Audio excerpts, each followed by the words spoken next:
नमस्कार, मेरा नाम है पीयूष चिलवाल और आप देख रहे हैं उत्तराखंड का नंबर 1 डिजिटल चैनल।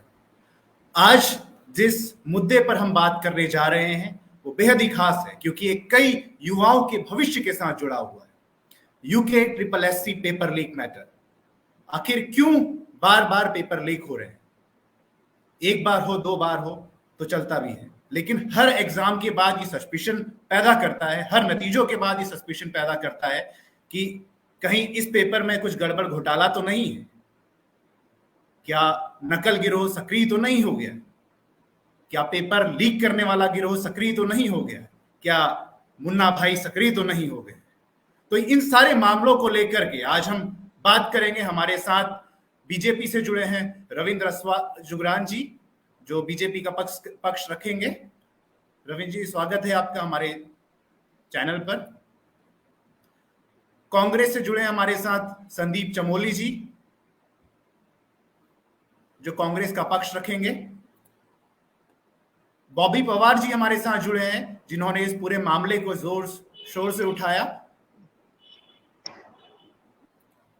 दीपक असवाल जुड़े हैं हमारे साथ, जिन्होंने इस परीक्षा को पास किया और बेहद ही अच्छे अंकों से इसको पास किया। धन्यवाद सर। अंकुर कुमार हमारे साथ जुड़े हैं, जिन्होंने इस परीक्षा को उत्तीर्ण किया है। नमस्कार सभी को।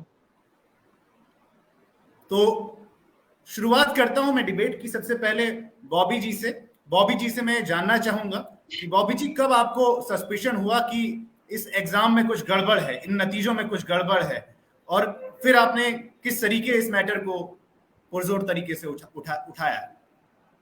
देखिए, पहले तो मैं आपका बहुत बहुत धन्यवाद करना चाहूंगा कि आपने इस ज्वलंत मुद्दे को लिया, और साथ में जो हमारे साथ पैनलिस्ट है, सभी पैनलिस्ट को मेरा नमस्कार। मैं कहना चाहता हूं, ये तो आभास शायद हमें उस दौरान हो जाता जब ये परीक्षा हो रही थी। उस दौरान आभास होने के लिए हमारे पास हो जाता ये आभास, परंतु उस दौरान क्या करा कि इन्होंने हमें जेल के अंदर डाल दिया। 2 दिन की जेल यात्रा करके हम आए। 4 और 5 दिसंबर को ये परीक्षा थी। 3 दिसंबर को बॉबी पवार को सुद्धवाला जेल के अंदर डाला गया। 5 तारीख को छोड़ देते हैं।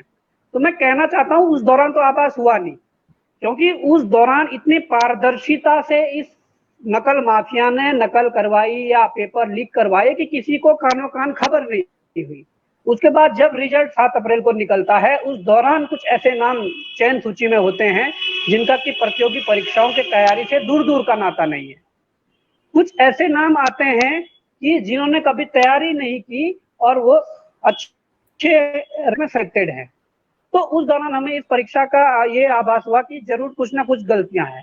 उस दौरान हमने इस कार्रवाई को आगे बढ़ाया, तो कहीं ना कहीं हमारे हाथ कई अहम सबूत लगे, जिस कारण हमारा पक्ष मजबूत हुआ और हमें आगे लड़ाई लड़ने में मजबूती मिली। जी सर। बीजेपी के प्रवक्ता जो हमारे साथ जुड़े हैं, रविंद्र जुगरान जी, सर, सवाल आपसे पहले ये बनता है कि क्यों इस तरह की बार बार प्रॉब्लम्स आ रही हैं, क्यों बार बार पेपर लीक के मैटर उछल रहे हैं? देखिए पीयूष जी, सबसे पहले तो चर्चा अच्छी करी आपने। इससे ज्यादा संवेदनशील विषय ना उत्तराखंड के लिए कभी था ना है, और मैं सोचता हूँ शायद आने वाले भविष्य में भी नहीं होगा, क्योंकि राज्य बने 22 वर्ष हो गए और आज भी उत्तराखंड के जो नौजवान हैं, जो युवक युवतियां हैं, उनके पास रोजगार का एकमात्र साधन इस प्रदेश में वो सरकारी रोजगार ही है। और बड़ी आशा, विश्वास, मेहनत के साथ इस प्रदेश के नौजवान जो हैं वो परीक्षाओं की तैयारी करते हैं। ये राज्य बना, पहला पटवारी भर्ती घोटाला हुआ, उसके बाद दरोगा भर्ती घोटाला हुआ, ठीक हो गया। सीरीज ऑफ घोटाले आज तक होते रहे और अंततः अभी जो लेटेस्ट यूके ट्रिपल एससी में जो भी चीजें खामियां पकड़ी गई, अब आप ध्यान से बात सुनिएगा, इसमें 2 पक्ष हैं।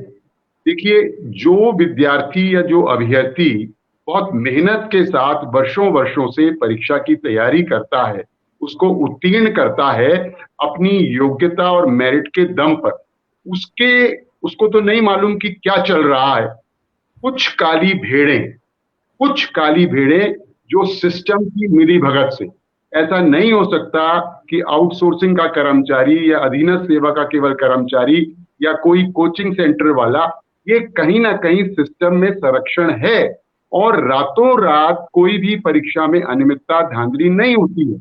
अब इस बात को सिस्टम तो आपके पास है, सिस्टम तो आप ही के पास है, सिस्टम तो आप ही के अंडर में चल रहा है। नहीं, सिस्टम का मतलब खाली सरकार नहीं होती है, सिस्टम का मतलब सभी पक्ष हैं उसमें।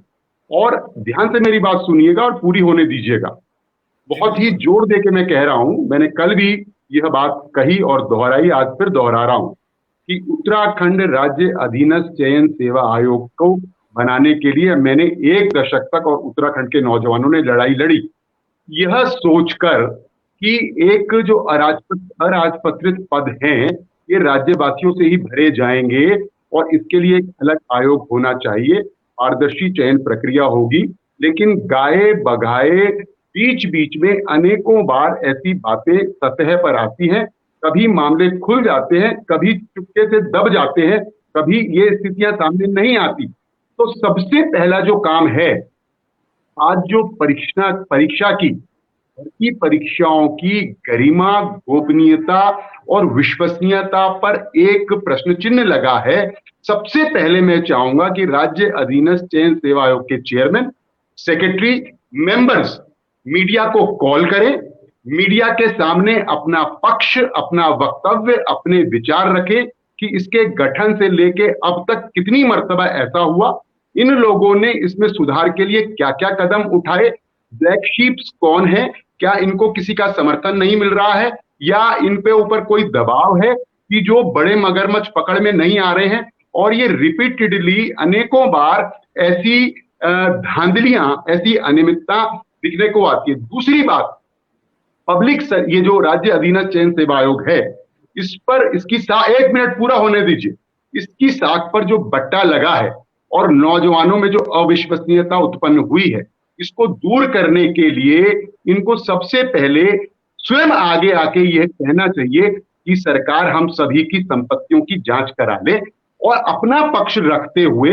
यह बताना चाहिए कि अधीनस्थ चयन सेवा आयोग की पारदर्शिता में कोई कमी नहीं थी। अगर गड़बड़ी हुई है तो A स्तर पे हुई है, B स्तर पे हुई है, C स्तर पे हुई है, ठीक हो गया।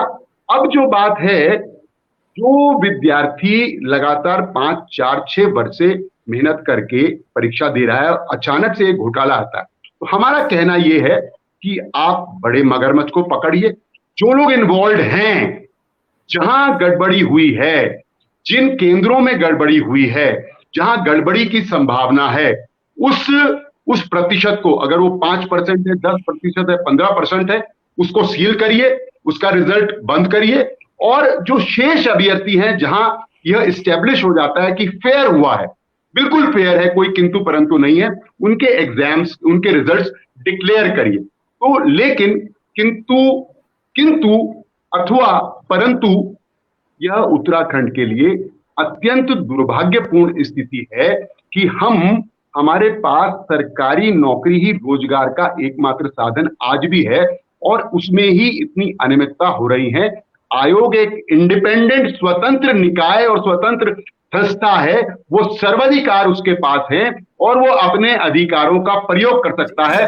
गवर्नमेंट उसको डिक्टेट, एक मिनट, गवर्नमेंट उसको डिक्टेट नहीं कर सकती, एक मिनट, गवर्नमेंट उसको डायरेक्शन नहीं दे सकती है।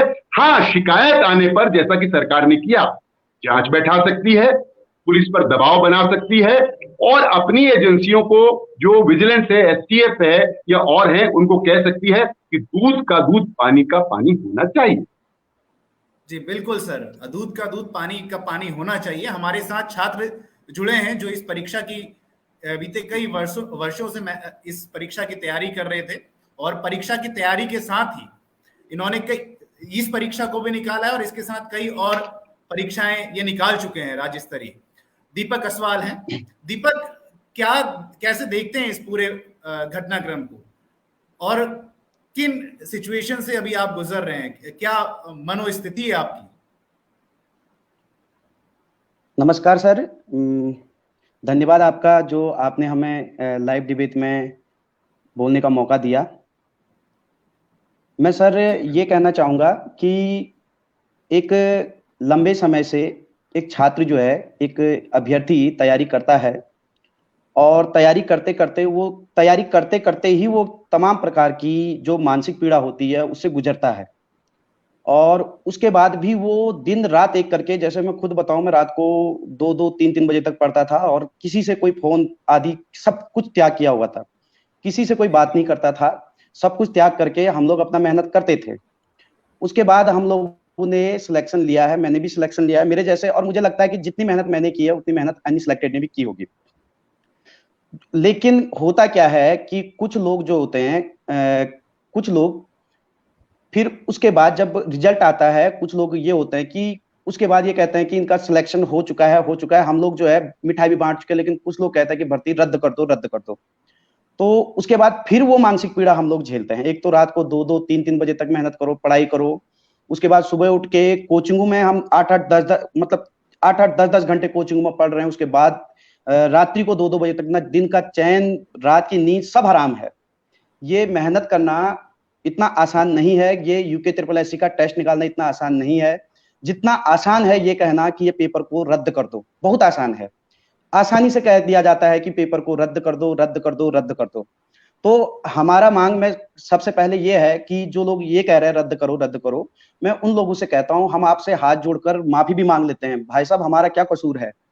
हम माफी मांगने के लिए तैयार हैं। हमारा क्या कसूर है कि तुम मुझे ही देख लो। अगर आपको ये लगता है कि ये भर्ती परीक्षा ही रद्द कर देना चाहिए तो मुझे देख लो। हमने जो 700 लोगों की लिस्ट बनाई है जो पूर्व चयनित हैं, उन लोगों की मेहनत को भी देखो, हर चीज को साथ लेके चलो, तब जाके कम से कम एक बार बोल दीजिए कि सब, तब जाके उसको दो चश्मे से देखिए, सिंगल आंख से मत देखिए कि भैया रद्द करो।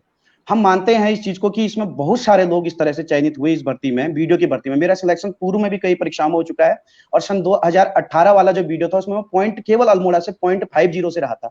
एक क्वेश्चन को लेकर हमने रिट भी किया था कोर्ट में, हालांकि अब वो मामला सॉल्व हो चुका है।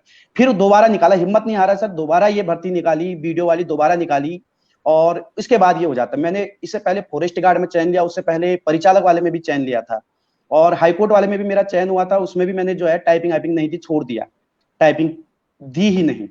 तो उसके बाद जो है जब हमने फॉरेस्ट गार्ड में चयन के लिए हम पेपर देके घर आए, उसी में ये हो गया कि पेपर पढ़ाया गया है, पेपर लीक हो गया है, और उसमें भी कुछ लोग उसी दिन से आंदोलन करने लगे थे कि पेपर रद्द करो। देखो सर, मैं ये नहीं कह रहा हूं कि भ्रष्टाचार के खिलाफ आवाज गलत है। हमारे बॉबी भाई जी भ्रष्टाचार के खिलाफ आवाज उठा रहे हैं। मैं दिल से नमन करता हूं बॉबी भाई जी को कि वो भ्रष्टाचार के खिलाफ बिल्कुल पत्थर बने हुए हैं, भ्रष्टाचारियों को आगे नहीं बढ़ने दे रहे हैं।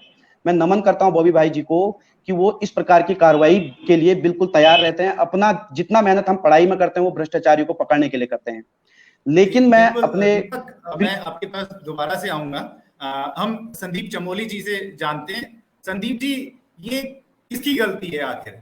क्योंकि बच्चे मेहनत करते हैं, बच्चे अपनी तरीके से तरफ से पूरी मेहनत कर रहे हैं, और आप देख रहे हैं कि दीपक ने कितनी मेहनत की है, कितनी मेहनत से ये एग्जाम निकाला, और दीपक की तरह वो सभी बच्चे हैं जिन्होंने इस एग्जाम के लिए मेहनत की है। आखिर इस सब के लिए जिम्मेदार कौन है? क्यों लगातार पेपर लीक हो रहे हैं? पीयूष भाई, सबसे पहले तो इस महत्वपूर्ण चर्चा का हिस्सा बनाने के लिए मैं आपका और पहाड़ टीवी का धन्यवाद करूंगा। और आपका जो जवाब बार बार हर व्यक्ति से एक सवाल है कि इसका जिम्मेदार कौन है, तो इस सवाल को मैं चाहूंगा कि आपको बदलने की आवश्यकता है। इसकी जिम्मेदार तत्कालीन सरकार है। ये किसी परीक्षा का अगर आयोजन होता है तो उसको पूर्ण कराना, उसको सही से करवाना, अभ्यर्थियों की ज्वाइनिंग कराना, अभ्यर्थी सही से परीक्षाओं को, जिसकी पूर्ण जिम्मेदारी तत्कालीन सरकार की होती है। और वर्तमान में जो सरकार है पीयूष भाई, वो भाजपा की है। मैं रविंद्र जुगरान भाई छात्र संघ अध्यक्ष रहे, मैं भी छात्र राजनीति रहा, मैं उनका बड़ा सम्मान करता हूँ। बहुत गद्दावर नेता हैं, और जब हमने जीवन राजनीति का शुरू किया तो ये हमारे कॉलेज के लेजेंड नेता हुआ करते थे। लेकिन आज बड़ी पॉलिटिकल बात बड़े भाई ने की कि आयोग के अधिकारी सामने आए और आयोग के अधिकारी कहें कि हमारी संपत्ति की जांच करें। अरे, पूरे देश में तो भाजपा द्वारा ईडी की चारों तरफ जांचें चलाई जा रही हैं।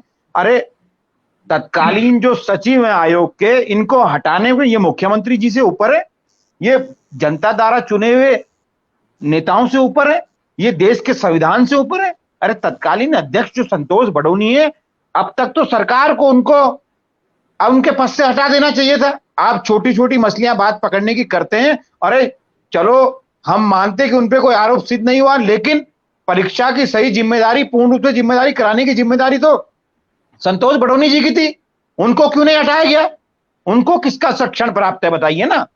लड़ाई, ये कौन सी लड़ाई हम लड़ रहे हैं पीयूष भाई? ये लड़ाई वो लड़ाई है कि इस प्रदेश का युवा जिसने आंदोलन के बाद ये राज्य प्राप्त किया, और इस प्रदेश का युवा ये चाहता था कि मेरा राज्य मुझे मिले और मुझे रोजगार मिले। और जैसा कि रविंदर भाई ने स्वयं बताया कि मात्र एक, हम पर्वतीय मूल के लोगों का एक ही मकसद होता है, सरकारी नौकरी। अरे तो इसमें भी क्या सोचने वाली बात है? रविंद्र जी, आपसे दोबारा मुझे आना पड़ेगा आपके पास। नहीं पीयूष भाई आप स्वयं बताइए, जितने पैनलिस्ट बैठे हैं, क्या सरकार को इतनी पावर नहीं है कि तत्काल प्रभाव से आयोग के अध्यक्ष को उसके पद से हटाया जाए?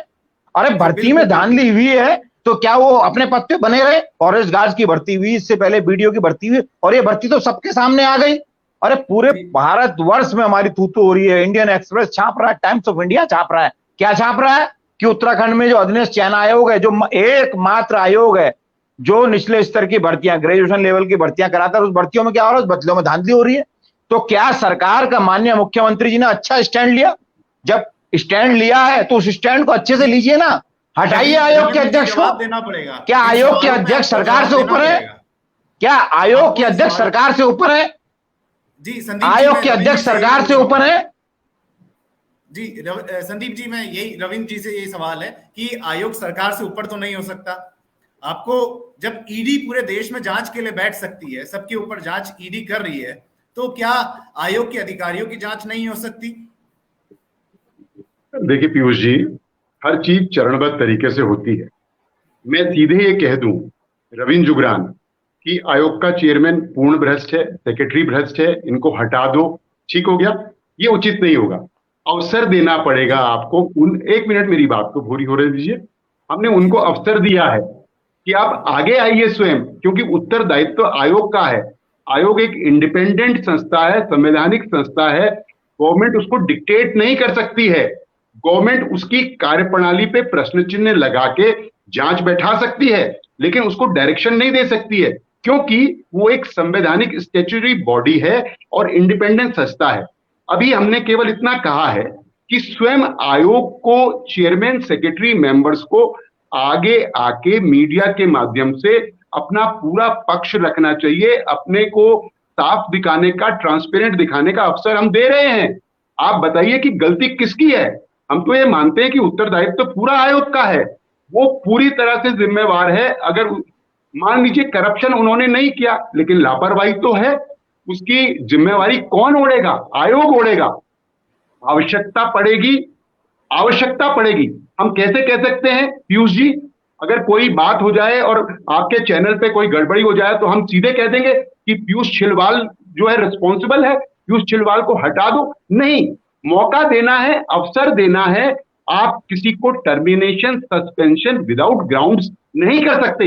इसीलिए तो गवर्नमेंट ने जो है बड़ा मजबूत स्टैंड लेते हुए एफआईआर करने के आदेश दिए, एसटीएफ को जांच दे रही है, गवर्नमेंट आयोग को सहयोग कर रही है। लेकिन कहीं भी अगर ये एस्टैब्लिश होता है, तय की है सर, क्या इसके लिए कोई डेडलाइन तय की गई है? एक मिनट में जांच हो जाएगी। एक मिनट, अगर कहीं भी एस्टैब्लिश होता है कि मेंबर, सेक्रेटरी, चेयरमैन का इन्वॉल्वमेंट है, निश्चित रूप में उनको हटाया क्या जाए। हटाने से थोड़ा ना काम चलेगा। उनके खिलाफ एफआईआर लॉन्च कराई जाएगी, उसकी जड़ तक जाया जाएगा, जरूरत पड़ेगी तो जेल भी भेजा जाएगा। इसमें कहां दिक्कत आ रही है? बट हमको अवसर सबको देना पड़ेगा। अगर पहाड़ टीवी पे कोई एलिगेशन लग जाए, गलत ही लगे या आरोप गलत लग जाए, तो तुरंत पहाड़ टीवी का जो है ऑफिस थोड़ा ना बंद कर दिया जाएगा। अवसर देना पड़ेगा। इसीलिए हमने बॉल उनके ही पाले में डाली है कि आगे आइए, अपनी ईमानदारी प्रकट करिए, शो करिए, मीडिया के माध्यम से जनता से संवाद कीजिए, नौजवानों से संवाद करिए, भर्ती परीक्षा की तैयारी में लाखों जो उत्तराखंड के लोग हैं उनको कन्विंस करिए, ये प्रूव करिए, प्रमाणित करिए कि हम ट्रांसपेरेंट हैं, ऑनेस्टली काम कर रहे हैं। जिस दिन मुझको भी ये लगेगा कि इनकी मिली भगत है, हम सबसे पहले आदमी होंगे जो कहेंगे कि इनको टर्मिनेट करो और इनके खिलाफ जांच करो। हमारे साथ शंकर जोशी जी हैं, बेरोजगार संघ के अध्यक्ष हैं। शंकर जी, आप पूरी डिबेट को सुन रहे थे, आपने रविंद्र जी को सुना। क्या आप जैसे बेरोजगार संघ की अध्यक्षता कर रहे हैं, तो ऐसे में क्या आप सोचते हैं कि ये इस राज्य का भविष्य क्या होगा जब हम हमारे बच्चे तैयारी करते हैं और लास्ट में उनका सिलेक्शन होता है और फिर उसके बाद हम दोबारा कह देते हैं कि जी भर्ती परीक्षा रद्द कीजिए, इनका सिलेक्शन नहीं होना चाहिए। पीयूष जी, मैं अध्यक्ष नहीं हूँ। पहले तो मैं अपना परिचय दूं, शंकर जोशी, मैं पिथौरागढ़ से हूँ। मैं अध्यक्ष बॉबी पवार जी हमारे। मैं रविंद्र जी से एक बात पूछना चाहूंगा। वो सरकार के पक्ष से बोल रहे हैं, सरकार में अभी सरकार की पक्ष की ओर से शायद बोल रहे होंगे, व्यक्तिगत तौर पर तो नहीं बोल रहे होंगे। रविंद्र जुगरान जी से प्रश्न पूछना चाहूंगा एक। जुगरान जी, आप बताइए, एक आरएमएस कर्मचारी स्वीकारोक्ति कर रहा है, अभिषेक वर्मा नाम है, जो लखनऊ से शायद पकड़ा गया, कि मैंने तीनों पेपर लीक किए हैं। और मुख्यमंत्री जी का बयान आपने सुना होगा, मुख्यमंत्री जी कह रहे हैं कि एक बहुत बड़ा रैकेट, रैकेट शब्द का इस्तेमाल नहीं किया उन्होंने इस्तेमाल किया है बहुत बड़ा रैकेट इसमें शामिल है। और एसटीएफ का अपना अनुमान में विभिन्न मीडिया चैनल्स में देख रहा था कि लगभग 500 लोग इसमें बैकडोर से एंट्री पाए हैं, गलत तरीके से इसमें आ गए हैं। और अरे रविंद्र जुगरान जी, हमारी न सुनिए, पूर्व मुख्यमंत्री सीएम आपके त्रिवेंद्र सिंह रावत जी की तो सुनिए, आयोग भंग कर देने की सिफारिश उन्होंने भी की थी। हम लोग कब से कह रहे हैं आयोग भंग करके एक बार। अरे आप कह रहे हैं, मैं जुगरान जी से प्रश्न पूछ रहा हूँ। जुगरान जी, आप कह रहे हैं ना क्या कि उनको मौका देना चाहिए, एक बार उनको सफाई का मौका देना चाहिए। मैं आपसे पूछता हूं, क्या आयोग के पदाधिकारियों को बाहर करके एक बार इसकी निष्पक्ष जांच करके, जांच में सही निकलेंगे आयोग के पदाधिकारी, दोबारा ले लीजिए आप। एक बार बाहर करके दोबारा जांच नहीं हो सकती क्या स्वतंत्र? आयोग के पदाधिकारियों के बार साइड करके एक बार के लिए सोचिए आप कि आयोग के पदाधिकारियों को किनारे कर दिया जाए और जांच बिठाई जाए। अरे साहब, बड़ोनी जी का खुद बयान था 3 महीने पहले नहीं, जब पेपर हुआ उसके बाद बड़ोनी जी का बयान था क्या, कि इसमें शायद कुछ काले भेड़िए घुस आए हैं। आज से 4 महीने पहले, तब तक 4 महीने पहले ये, और अभी खुल रहा है मामला, तब 4 महीने पहले बड़ोनी जी के इस बात का संज्ञान सरकार ने क्यों नहीं लिया? आप जो कह रहे हैं ना जुगरान जी कि आयोग को मौका देना चाहिए, कितने मौके दोगे? मैं एक मिनट लेना चाहूंगा आपसे। यूकेएसएससी ने इन्हीं बड़ोनी जी के सचिव जब थे, या राजू जी की अध्यक्षता में, वनदरोगा का पेपर कराया है और उसमें 1800 प्रश्नों में से 332 प्रश्न डिलीट हुए हैं। मैं एक चीज पूछना चाहूंगा जुगरान जी ध्यान से सुनिएगा, एक चीज पूछना चाहूंगा। जब बच्चा गलती करता है ना, पहली बार में हम नजरअंदाज कर देते हैं बात को, दूसरी बार में सहन कर लेते हैं, कोई नहीं बच्चा है, तीसरी बार में हम डांट लगाते हैं, चौथी बार क्या करेंगे? वही गलती बार बार हो तो कार्रवाई करेंगे कि नहीं? ये प्रश्न पत्र आज से नहीं, ये यूकेएसएससी पेपर बना रही है, 90 परीक्षाएं लगभग करा चुकी है, जिनमें से पिछले 5, 7, 10 पेपर उठा के दीजिए, हर प्रश्न पत्र में गलतियां आ रही हैं, 6-7 क्वेश्चन डिलीट हो रहे हैं। ये डिलीट का जो खेल हो रहा है ना, डिलीट का खेल जो हो रहा है, एक बार में मान लेते हैं, दूसरी बार में गलती, तीसरी बार में गलती, चौथी बार में कम से कम सरकार ने आयोग से पूछना चाहिए, भाई क्या कर रहे हो बच्चों के साथ खिलवाड़? आपके एक्सपर्ट टीम ऐसे गलत क्वेश्चन क्यों बना रहे हैं? हमें शंका है, पीयूष जी, मैं आपके चैनल के माध्यम से कहना चाहूंगा, क्या हमें शंका है कि ये पेपर बनाने वाले आयोग के एक्सपर्ट थे या ये कोचिंग माफिया थे जो पकड़े गए, ये पेपर बना रहे थे बाहर और आयोग को दे रहे थे ये क्वेश्चन दो ताकि नकल हम करा पाए अपने बच्चों को। ये जो पकड़े गए हमारे साथ अंकुर हैं जो इस परीक्षा को उत्तीर्ण कर चुके हैं। अंकुर कुछ कहना चाहते हैं? अंकुर सर नमस्कार। सर मैं बहुत बहुत धन्यवाद करूंगा पहाड़ टीवी का। और सर देखिए, आपने इस चर्चा में हमें भाग लेने का मौका दिया, और जहां तक मैं देख पा रहा हूं कि हर एक आदमी अपनी अपनी राजनीतिक परीक्षा एक तरह से पक्ष रखने के लिए अपनी अपनी बात कर रहा है। ठीक है, मैं माने जुगरान जी की बात रखूंगा पहले। जुगरान सर से हम लोग काफी बार मिल चुके हैं, 2-3 बार हम लोग सरकार में भी मिले हैं, और हमने ये दिखाने की कोशिश करी है हमेशा कि इसमें एक बड़ा वर्ग जो है वो ऐसा है जो बहुत ही मेहनत करके इस परीक्षा को पास किया है। मैं शंकर जी की एक बात का जवाब यहाँ देना चाहूंगा, और ये बात बॉबी पवार जी ने भी कही कि इसमें 500 लोग हैं, तो या तो आप उन 500 लोगों के नाम जारी कर दीजिए, या आप एक अखबार की कटिंग पढ़कर ये कह देंगे कि इसमें 500 लोग हैं, या फिर आपको एसटीएफ की जांच से भरोसा नहीं है। जब तक एसटीएफ रिपोर्ट नहीं आ जाती है तो आप इस तरह का माहौल क्यों बना रहे हैं कि इसमें 500 लोग हैं, इस परीक्षा को रद्द कर दीजिए। आपका पुख्ता सबूत क्या है इसके पास? पहली चीज तो मैं ये जानना चाहता हूँ। दूसरा मेरा सवाल यह है, इन्होंने कहा क्वेश्चन डिलीट का मामला, मैं आयोग का पक्ष नहीं ले रहा हूं, आप आरटीआई लगाकर आयोग से ये जानकारी मांग सकते हैं कि जो आयोग प्रश्न डिलीट करता है उसका रेशियो क्या है और नेशनल लेवल का रेशियो क्या है। आयोग का जो ऑफलाइन परीक्षाएं होती हैं, परीक्षा डिलीट करने का रेशियो है 1.26%, जो नेशनल लेवल पर है 3.5%। तो दूसरी चीज मैं ये स्पष्ट कर देना चाहता हूं। तीसरी चीज ये कहते हैं कि नॉर्मलाइजेशन की आड़ में धांधली हो रही है, तो क्या इन्हें ये नहीं पता कि हर एग्जाम में सेंट्रल लेवल, चाहे एसएससी का लेवल हो, चाहे रेलवे का पेपर हो, चाहे वो कोई लोकसभा का पेपर हो, हर जगह नॉर्मलाइजेशन होता है। वो सुप्रीम कोर्ट का ऑर्डर है, तो खाली क्या राजनीतिक बात ही करेंगे? क्या किसी के पास कोई जुडिशियल तथ्य है या नहीं है कि 500 लोग हैं, 700 लोग हैं? अरे एसटीएफ की जांच तो आने दीजिए आप लोग। आप कह रहे हैं कि हमने एक अखबार में देखा, आपने एक अखबार में देख के उन 500 लोगों पर लांछन लगा दिया कि हम लोग, वो लोग जो हैं वो धोखे से आए हैं, या उसमें इतने बड़े स्तर पर पेपर लीक हुआ है। अगर इतने बड़े स्तर पर पेपर लीक हुआ है तो हम तक क्यों नहीं पहुंचा सर? हमें तो पेपर तक ये भी नहीं पता था कि इसमें इस तरह की चीजें हुई हैं रिजल्ट आने तक। तो ये मेरे कुछ सवाल है। दूसरा, मैं आपका 1 मिनट और लूंगा सर। अभी मुझे जानकारी है कि राज्य बनने के बाद पटवारी पेपर लीक, दरोगा पेपर लीक, यूपीटीआर जब था तब ग्रुप डी का एक पेपर हुआ था, उसमें 99 मेरिट गई थी, उसमें दिक्कत। फिर वीडियो 2016 हुआ, ओएमआर में दिक्कत। फिर 2018 में उसका री एग्जाम हुआ। फिर 2018 में 31 अक्टूबर 2018 को एक क्लर्क का पेपर हुआ, उसमें अनियमितता है, मामला कोर्ट में। फिर 2019 में फॉरेस्ट गार्ड हुआ, फिर मामला पेपर लीक, फिर मामला कोर्ट में। फिर एक 2018-19 में जेई का एग्जाम हुआ था, वो मामला पेपर लीक, वो मामला कोर्ट में। फिर 2021 में ये वीडियो हुआ, ये मामला कोर्ट के थ्रू चल रहा है। तो कब तक इसमें मेहनती आदमी पिसता रहेगा सर? मैं सिर्फ इतना जानना चाहता हूं, मेरे पिताजी एक किसान है, उन्होंने मुझे किस तरह से पढ़ाया है मैं जानता हूं सर। और मैं नहीं, मेरे जैसे कितने लोगों को मैं जानता हूं। मैं एग्जांपल देना चाहूंगा दिव्यांग लोगों का। हमारे एक जगपाल जी हैं जो उत्तरकाशी से हैं, एक पैर नहीं है उनका, एक कच्चा घर टपकता है, उनके पिताजी मृत्यु शैया पर हैं, उसकी क्या गलती है? मैं अगर पेपर चाहे कितने बड़े स्तर पर लागू हुआ है, उससे मुझे कोई लेना देना नहीं है सर। मैंने मेहनत करी है, मेरे अधिकारों का हनन क्यों हो, मुझे नौकरी क्यों ना मिले, ये सवाल मेरा सबसे है।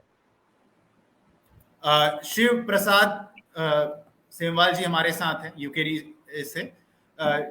शिव प्रसाद जी, मैं आपसे जानना चाहूंगा कि जो ये बच्चों के साथ छलावा हो रहा है कि उन्हें, ठीक है, जो हम बड़ी मछलियां हैं उन्हें पकड़ें, जो स्कैम है उनमें उन मछलियों को पकड़ें, क्या परीक्षा रद्द करना एक सही विकल्प होगा, या हमें सिर्फ उनको ट्रेस करना होगा कि जो इसमें जो मछलियां और मगरमच्छ हैं उनको पकड़ करके बाहर किया जाए? इसमें पेपर रद्द करने के लिए दो अलग अलग गुट बन गए हैं। एक और है जो स्टूडेंट है जो चाहते हैं कि पेपर रद्द हो, एक और जो स्टूडेंट है जो कहते हैं कि साहब नहीं, पेपर होना चाहिए। और दोनों ग्रुप में इसके बैक एंड पे भी कुछ ना कुछ लोग हैं जिनकी उकसाने पे ये हो रहा है। कुछ लोग हैं जिन्होंने पैसे ले लिए हैं, वो भी इसको सपोर्ट कर रहे हैं, जिन्होंने पैसे दे रखे हैं कि भाई पेपर रद्द नहीं होना चाहिए। और कुछ लोग हैं जो पेपर रद्द होने की बात कर रहे हैं, उसके पीछे भी एक गैंग है। ये प्रॉपर दोनों, मतलब दोनों ग्रुप काफी हद तक इनोसेंट भी है, और दोनों के पीछे इस मामले को बढ़ाने में भी एक एक ग्रुप काम कर रहा है जो दोनों जगह घोटालेबाज है। दूसरी बड़ी बात, जहां तक बड़े मगरमच्छ की बात आप कह रहे हो, हमें इसके पीछे जाना पड़ेगा सर कि बड़े मगरमच्छों को बचाता कौन है, किसकी सह पे बड़े मगरमच्छ चल रहे हैं। मैं आपको एक छोटा सा उदाहरण बताऊं कि वर्ष 2016 में भर्ती हुई थी ये पंचायतों में, आरबीएस रावत जी थे। उसके बाद उसमें क्या क्या हुआ, देखो, फॉरेंसिक जांच हुई, उसमें दोषी पाए गए कि छेड़छाड़ हुई, विजिलेंस ने इस पे मुकदमा दर्ज किया। उससे पहले अपर प्रमुख, ये जो प्रमुख सचिव थे रणवीर सिंह, उनकी अध्यक्षता में, जीएस मर्तोलिया जी की अध्यक्षता में जो है उस पे एक कमेटी बनी थी। तो तीन जांचें हुई। पहली जांच फॉरेंसिक में गड़बड़ी पाई गई, विजिलेंस ने मुकदमा दर्ज किया 420, 467, 468, 471, 120 डी में। आज तक वो विजिलेंस जांच का क्या हुआ अभी तक सामने नहीं आया। प्लस प्रमुख सचिव रणवीर सिंह जी की अध्यक्षता में जो जांच बनी थी उसमें भी ये पाया गया था कि गड़बड़ी है। तीन जांचों में ये मिल गया कि गड़बड़ी है। मुकदमा दर्ज होने के बाद उसके जो आयोग के अध्यक्ष थे आरबीएस रावत, उसको इसी भाजपा के मुख्यमंत्री जी तत्कालीन तीरथ सिंह रावत जी ने अपना प्रमुख सलाहकार नियुक्त किया था। आप सोचिए, कांग्रेस के कार्यकाल में भर्ती हुई, उनको इस्तीफा देना पड़ा था जब प्रकाश पंत जी ने सदन में आश्वासन दिया कि हाँ जी ठीक है, इस्तीफा देना पड़ा था उनको। और इस्तीफा देने के बाद भी आप ये लगा लो कि 6 महीने बाद सितंबर में जाकर के उनका इस्तीफा स्वीकार किया हरीश रावत सरकार जी ने, यानी ये कांग्रेस के भी करीबी थे।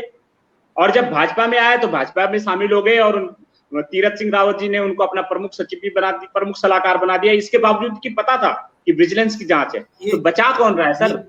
अभी ये कोचिंग माफियाओं का गैंग है या सरकार की संलिप्तता है? ये सरकारें शामिल हैं सर, कांग्रेस भी शामिल थी इसमें और भाजपा भी शामिल थी।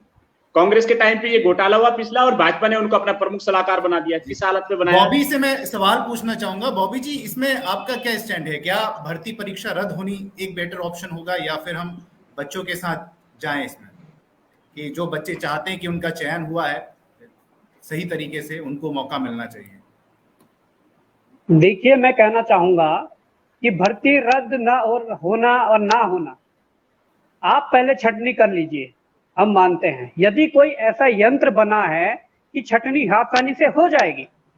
मैं कहना चाहता हूं, जब अभिषेक वर्मा ये कबूल कर चुका है कि जब पेपर प्रिंटिंग हुआ और जब पैकिंग हो रही थी लखनऊ में, उस दौरान पेपर आउट किया गया, तो आप ये आंकलन कर सकते हैं कि 1 से 1.5 महीने पहले पेपर बाहर आ गया था। इस समय में 1 से 1.5 महीने के समय में पेपर किन माध्यमों से, हम नहीं कह रहे हैं उसने तो कहा हमने टेलीग्राम में भेजा है, इसके अतिरिक्त अन्य माध्यम, क्या माध्यम थे जिन माध्यमों से पेपर को बेचा गया।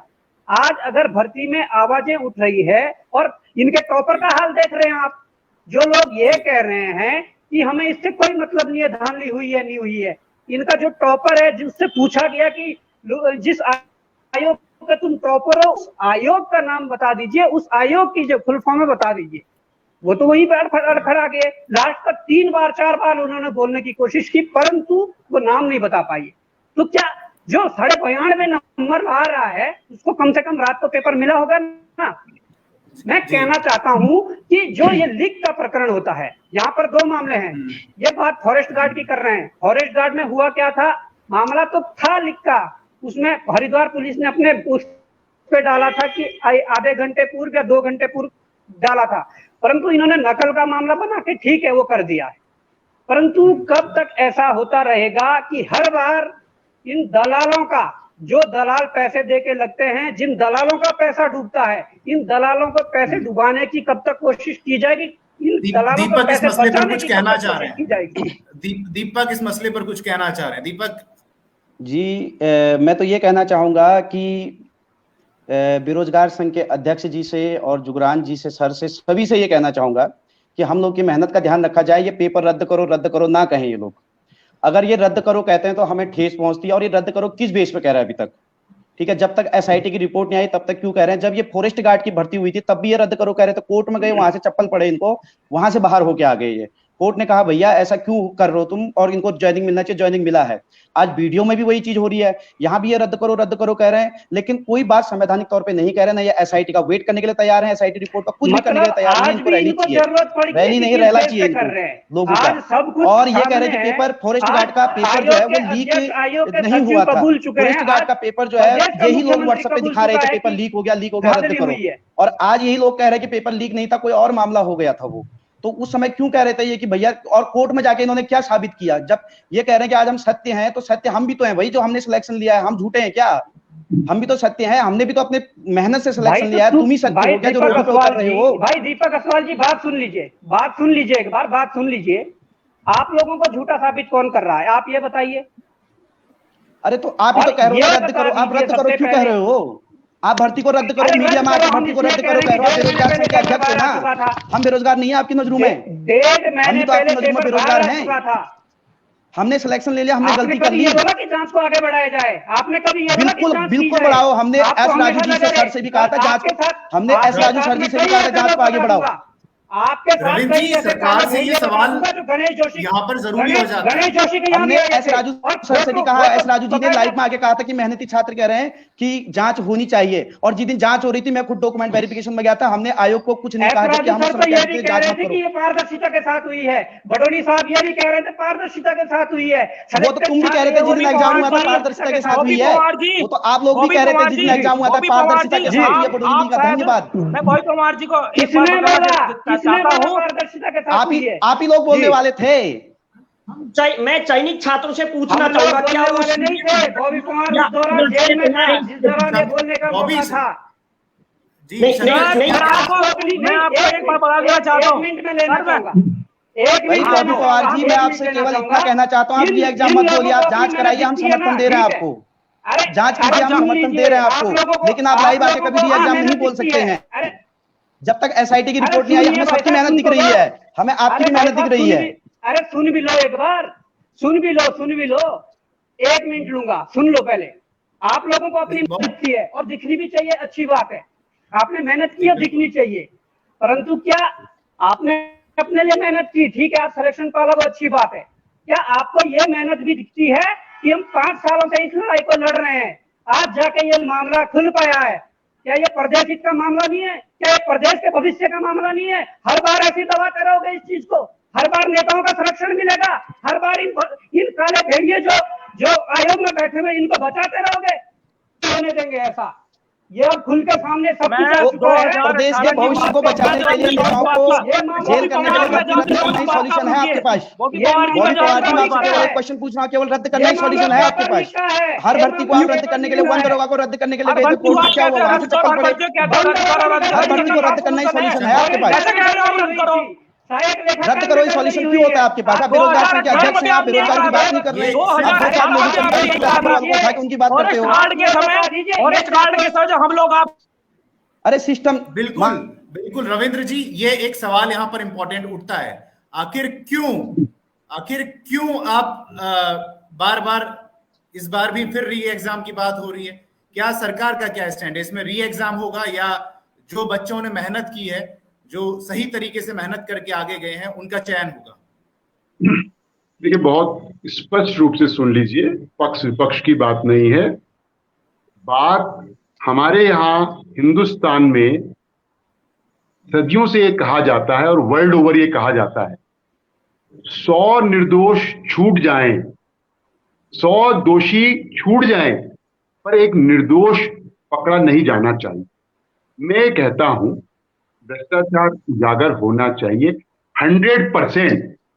कोई भी हो, चेयरमैन हो, सेक्रेटरी हो, कोई आईएएस हो, कोई मिनिस्टर हो, कोई भी व्यक्ति हो, अगर उसका इन्वॉल्वमेंट है, जेल की तलाक उसकी जगह है।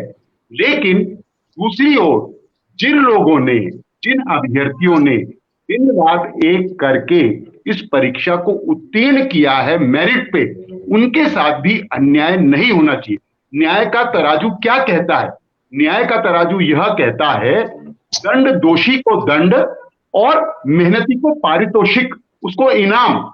हमें बैलेंस करना पड़ेगा, संतुलन बैठाना पड़ेगा और आयोग को और पारदर्शी, सुदृढ़, सशक्त, जिम्मेदार, संवेदनशील बनाना होगा, जो कि नहीं दिख रहा है। बहुत सशक्त होने की जरूरत है। असल में आयोग का ही उत्तरदायित्व है कि कोई झोल ना रहे, कोई कमी ना रहे। स्ट्रांग रूम में पेपर जब आ जाता है तो वो लेफ्ट राइट कैसे हो रहा है? तो ये प्रश्न अपनी जगह खड़े हुए हैं, जिसके जवाब एसटीएफ की इंक्वायरी में मिलेंगे। नहीं मिलेंगे तो इससे बड़ी इंक्वायरी के लिए संघर्ष करना पड़ेगा। गवर्नमेंट दूध का दूध, पानी का पानी करने के लिए प्रतिबद्ध है। पर मैं अंत में एक ही बात कहूंगा, अन्याय किसी पक्ष के साथ नहीं होना चाहिए। जो लोग जैसे बॉबी पवार हैं, जोशी जी हैं, मुझे मालूम है कि यह लोग जो है संघर्ष कर रहे हैं भर्ती परीक्षाओं में करप्शन ना हो, और लंबे समय से हमने भी अनेक मौकों पर इनका साथ दिया है। लेकिन दूसरा पक्ष जो हमारे चयनित अभ्यर्थी हैं, जो मुझे लगता है अधिकांश वो लोग हैं जो मेहनत के दम पे जिन्होंने क्वालिफाई किया है, उनके साथ भी अगर अन्याय होगा तो वो न्याय नहीं कहा जाएगा। इसलिए संतुलन बैठाने की आवश्यकता है, दोषी को दंडित करने की आवश्यकता है और ईमानदार को, मेहनती को पारितोषिक देने की आवश्यकता है, इनाम देने की आवश्यकता है, उसका हक देने की आवश्यकता है। इसलिए जल्दबाजी ना करें, तकनीकी पहलू है, बहुत पेचीदा पहलू है, बहुत सोच विचार कर, ऐसा नहीं हो सकता है। आखिर आयोग ने और भी भर्तियां करानी है। मैंने क्या कहा कि हमने बॉल आयोग के पाले में क्यों डाली है? जब हम ये कह रहे हैं तो हम ये चाहते हैं कि आयोग मीडिया को बुलाए, एक एक प्रश्न का जवाब दे, और अगर मीडिया प्रश्न नहीं कर रहा है तो भी हर चीज का क्लैरिफिकेशन दे, स्पष्टीकरण दे, क्यों हुआ ऐसा, किसकी गलती थी, किसकी लापरवाही थी, तार कहां से जुड़े हैं, आपके यहां से अगर कोई लीकेज हुआ है तो कैसे हुआ है। यह आगे के लिए, भविष्य और वर्तमान के लिए, दोनों के लिए जरूरी है, लेकिन मेहनती नौजवानों के साथ अन्याय नहीं होना चाहिए। लेकिन ये होगा कब सर, ये एक बहुत बड़ा सवाल है, क्योंकि ये हम सब, आप लोगों को, हम सब लोगों को करना है। इसके लिए हम सब लोगों को मिलके एक आम राय बनानी है और उस पे, सिस्टम पे, और सबसे पहले आयोग पे मनोवैज्ञानिक भी और सामने से भी दबाव डालना है कि भैया आइए, हमारी बातों के जवाब दीजिए, अपना स्पष्टीकरण दीजिए, दोषियों को, बड़े मगरमच्छों को जेल भिजवाइए। इस पर सरकार से सवाल न किए जाएं? बिल्कुल किए जाएं, बिल्कुल किए जाएं। अंतवगत्वा, अल्टीमेटली, फाइनली सरकार के ही नीचे आयोग है। यद्यपि वो इंडिपेंडेंट ऑर्गेनाइजेशन है, चुने हुए जनप्रतिनिधि, पक्ष विपक्ष और ज्यादा सरकार का ही उत्तरदायित्व है कि राज्य के अंदर पारदर्शी चयन प्रक्रिया ही चले, और कहीं कोई चीज संज्ञान में आती है तो बड़े सख्त कदम के साथ जेल की सलाखों का उनको रास्ता दिखाएं, जो कि सरकार अपना प्रयास कर रही है। जुगरान जी एक प्रश्न आपसे पूछना चाहता हूं। जुगरान जी मुझे एक बात बता दीजिए, इतनी गलतियां होने के बाद भी आयोग में सरकार ने आज तक आयोग से स्पष्टीकरण क्यों नहीं मांगा? जी, सवाल लाजमी है कि सरकार आयोग से क्यों स्पष्टीकरण नहीं मांग रही है? क्यों नहीं मांगा स्पष्टीकरण? हमको तो फिर संदेह बढ़ता जाएगा ना। बच रही है क्या सरकार इसमें बचना चाह रही है? क्या सरकार अपना मुंह बचाना चाह रही है पूरे घटनाक्रम में, कि हमारी इमेज को कोई नुकसान ना हो और हम दोनों जगह साफ रहें, यहां भी रहें और वहां भी रहें? जी रविंद्र जी।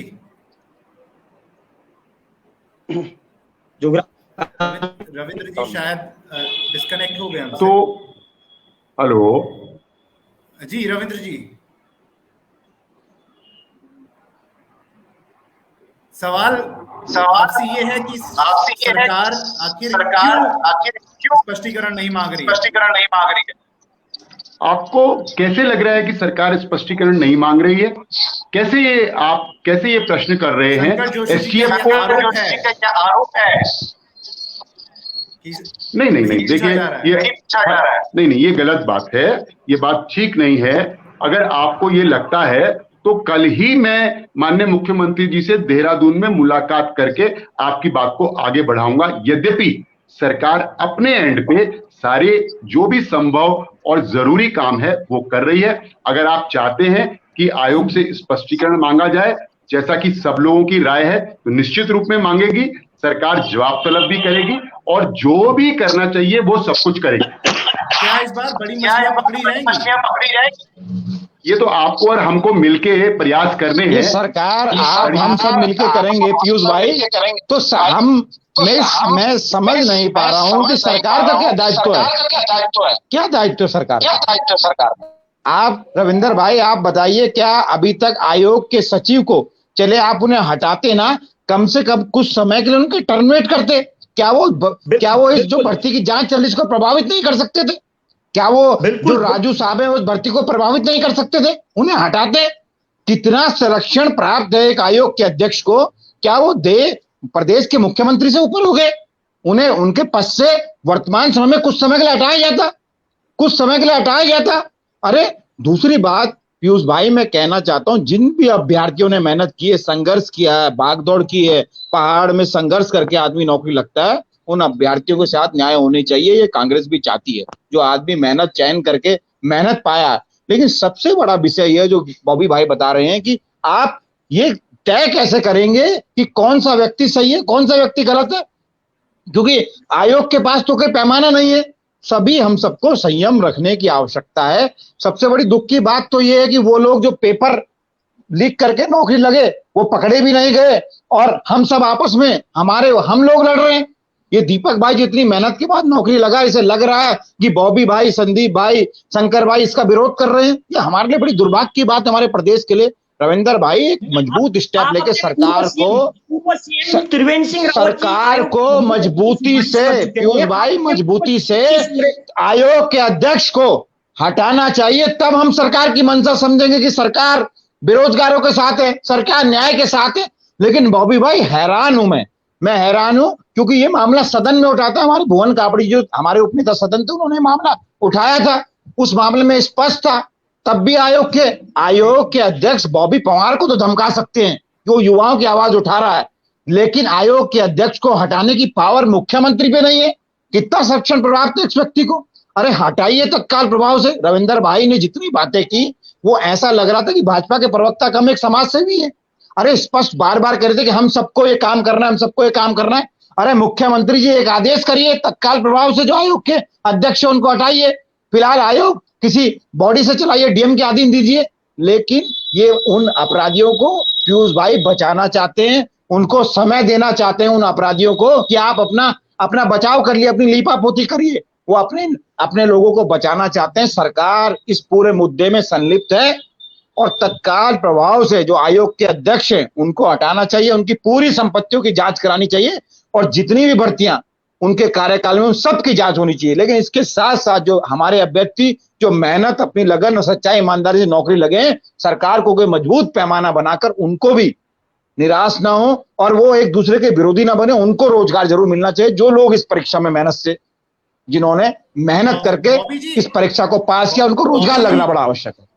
यहाँ पर ये सवाल आता है कि भाई जो मेहनत करके जो छात्र आए हैं, जिनका चयन मेहनत से हुआ है, जो मेहनत से इसमें सेलेक्ट हुए हैं, उनके साथ तो ये अन्याय होगा कि वो सेलेक्ट होने के बाद भी दोबारा फिर इस पूरी प्रोसेस से गुजरे और फिर दोबारा एग्जाम दे। और फिर बिल्कुल अन्याय होगा पीयूष भाई। एक मध्यम वर्ग का व्यक्ति रोजगार की तरफ बढ़ता है, कोई बिजनेसमैन का बड़ा बेटा तो कोई बढ़ता नहीं। मध्यम वर्ग का व्यक्ति संघर्ष के साथ, जो किसी भी वर्ग से आता हो, पहाड़ से आता हो, प्लेन से आता हो, मेहनत करके बेचारा आगे बढ़ता है, उसके लिए एक पैमाना बनना चाहिए।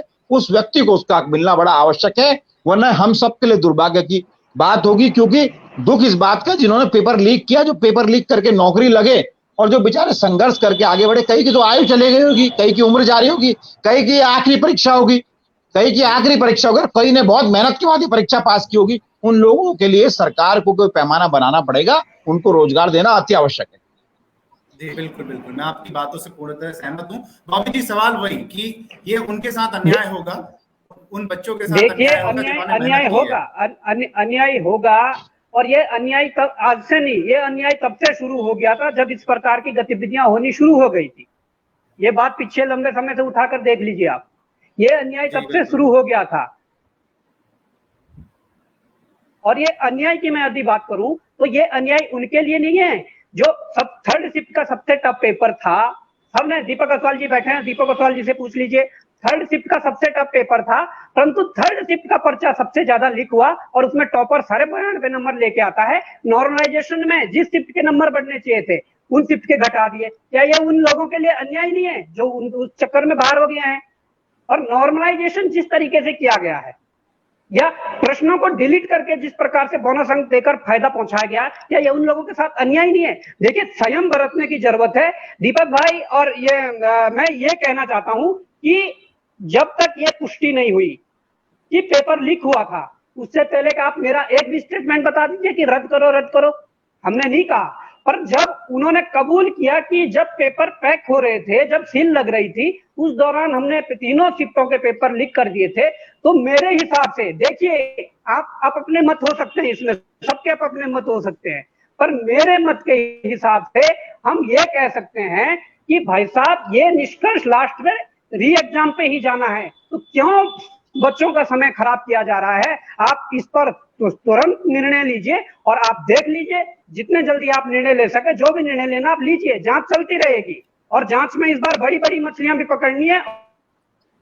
इस बार जांच में इस बार जिनके पैसे डुबोने हैं ना, जिन्होंने 15-15 लाख दिए हैं, उनके पैसे पूरी तरह डूबने चाहिए, जो आगे कभी ऐसी घटनाओं को अंजाम ना दें। दीपक जी आपसे जी बॉबी पवार जी से मैं कहना चाहूंगा कि सर जैसे जुगरान जी ने हमारी बात कही सर, आपने बिल्कुल हमें आश्वस्त किया कि जो मेहनती है उनके साथ अन्याय नहीं होने देंगे, और संदीप सर ने भी हमारे साथ ये कहा कि उनके साथ अन्याय ना हो। लेकिन बॉबी पवार जी की लास्ट निष्कर्ष बॉबी पवार जी का यही निकल रहा है कि भर्ती ने रद्द ही होना है। अभी एसआईटी का रिपोर्ट नहीं आया है। मेहनती की परिभाषा मैंने बता दी है, मेहनती की परिभाषा बता दी है। जो बाहर हुए वो भी मेहनती है, जो सिलेक्शन लिए वो भी मेहनती है। बिल्कुल जो बाहर हो रहा है उसने भी मेहनत किया है, और हम भी बाहर हुए हैं। आप सीधा ये कह रहे हैं, नंबर एक तो आप ये कह रहे हैं कि थर्ड शिफ्ट वालों के साथ अन्याय हुआ है। मैं खुद थर्ड शिफ्ट में था।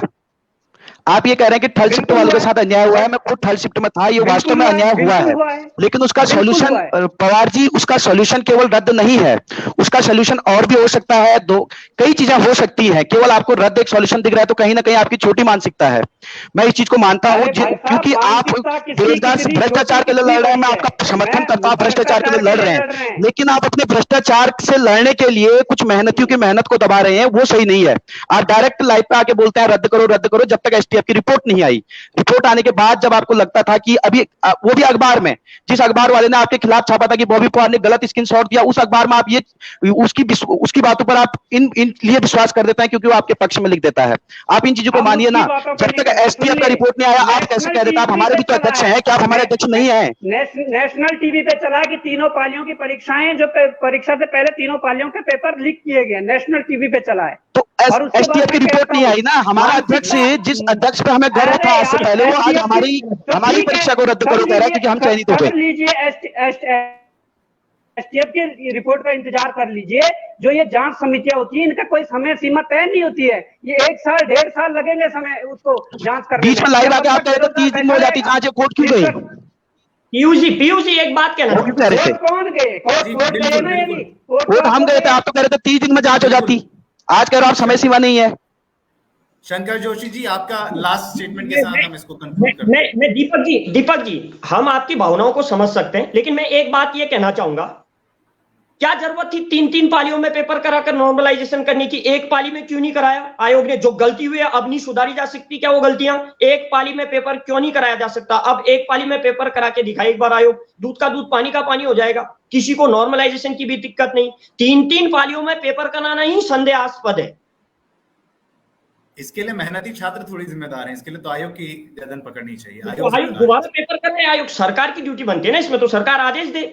सरकार की, अब जुगरान जी है नहीं, जो सरकार को पूछना चाहिए था आयोग से कि आप 3 पालियों में पेपर क्यों करा रहे हो? लोकसेवा आयोग जब 2,60,000 का पेपर एक पाली में करा सकता है, तो चयन आयोग 3 पालियों में क्यों करा रहा है? साहब मैं ये छोड़ दीजिए, मैं आपको एक उदाहरण देता हूं, आप ध्यान से सुनिएगा। वन दरोगा के पेपर में 80,000 लोगों ने फॉर्म भरा था और 18 पालियों में पेपर क्यों कराया गया?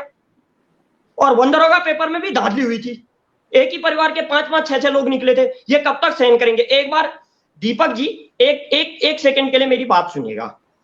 क्या आप इस बात से सहमत हैं, एक बात इस बात से सहमत हैं कि आयोग को एक बार भंग करके, और सरकार को चाहिए कि आयोग को भंग करके एक बार इसकी सीबीआई जांच कराई जाए, उसके बाद यदि कोई धांधली नहीं हुई तो यथावत जो है रिजल्ट डिक्लेयर कर दिया जाए, ज्वाइनिंग दे दी जाए। अगर धांधली पकड़ी जाती तो क्या दोबारा पेपर नहीं कराया जाएगा?